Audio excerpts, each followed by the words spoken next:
This is so much bigger than the election, and it's about more than Donald Trump. This is about half of the American electorate losing faith in the country they love. We can't have an America where one party monopolizes polling places. We can't have an America where partisan judges and politicians decide how to count the votes. Look, the reason so many conservatives believe that some Democrats would cheat in this election is easy to understand. Imagine that you thought this election was a choice between a regular politician and a modern-day Hitler. Cheating to defeat Hitler would be noble in your mind. It would be something that you would feel compelled to do. And if you thought electing your candidate over the other would save the planet and cheating was the only way you could pull it off, well, you wouldn't think there's anything wrong with that. I'm also a member of the Colorado Democratic Party's Congressional District 4 committee. I will lie, I will cheat, I will steal, because that's morally acceptable in this political environment. You see, many Democrats are okay with cheating because they're convinced the world will end if Trump gets reelected. And I know they're okay with it because not only do we have the work of Project Veritas exposing them, they refuse to look into many of the credible claims that have been made about voter fraud. Pennsylvania lawmakers held hearings on Wednesday, and we found out some interesting information. There were 700,000 more mail-in ballots counted there than were sent out. That's messed up. They sent out around 1.8 million mail-in ballots and got back 2.5 million. Why isn't there one Democrat willing to wonder aloud about that? It's because they believe cheating is justified when it comes to Donald Trump. Democrat voters still believe the lie that Trump cheated in the last election, and they're still scared that all those bad things they were told were going to happen if Trump won in 2016, that never happened, mind you, are going to happen this time if he's reelected. And if Biden is elected, conservatives also see a scary future. We look at those who want to dictate how we live our lives and cringe at where they will lead this country. Through this election tampering and through their disinformation campaigns against Trump, Democrats are wielding the awesome power of the collective. We don't view ourselves collectively, and that's the difference. We believe in individuality. That's why we're willing to let every legitimate vote be counted. That's why you've never heard of a Democrat poll watcher being prevented from doing their duty.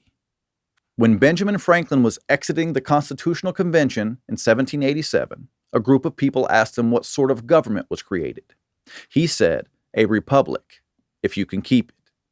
He understood the difficulty of protecting the rights and freedoms of the people while at the same time creating a society based on the principles of democracy. How can the individual have their rights protected if the mob gets to rule? That's why we're a constitutional republic. The mob has their limits. And those limits are created by restricting what the government can decide for us and how that power can be used and how it's divided up. Everyone, no matter who you voted for, should be concerned that election rules were changed by people who don't have the power to change them. You should be concerned that some poll watchers were stopped from watching the polls. You should be concerned that thousands of dead people voted. And you should be concerned that there are some states where more mail-in ballots were counted than were sent out. Now, I can't say if there was enough voter fraud to overturn the election. Most of us can't confidently make that claim. But we do know for sure that there was a system illegally set up in a few swing states that makes voter fraud easy. We know for sure that dozens of people claimed that they saw voter fraud. The affidavits they swore to carry the weight of perjury if proven untrue. We know for sure that the computer system changed some votes from Trump to Biden. And we know that the different narratives Democrats are pushing are not based in fact. I'll give you an example. One narrative is that Trump talks a lot about voter fraud publicly, but none of his lawsuits actually suggest voter fraud. A friend of mine told me that.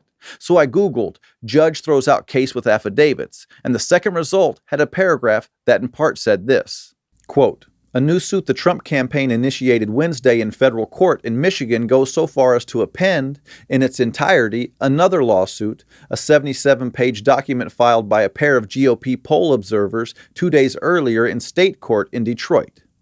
Both suits ask the courts to block the certification of the state's presidential election. They claim widespread impropriety and fraud by election officials who allegedly prevented GOP observers from conducting oversight. The claims are backed by dozens of affidavits." Unquote. The fact that Democrats and their media can't even talk about the lawsuits with honesty should have you concerned. Like I said, this is bigger than just this election.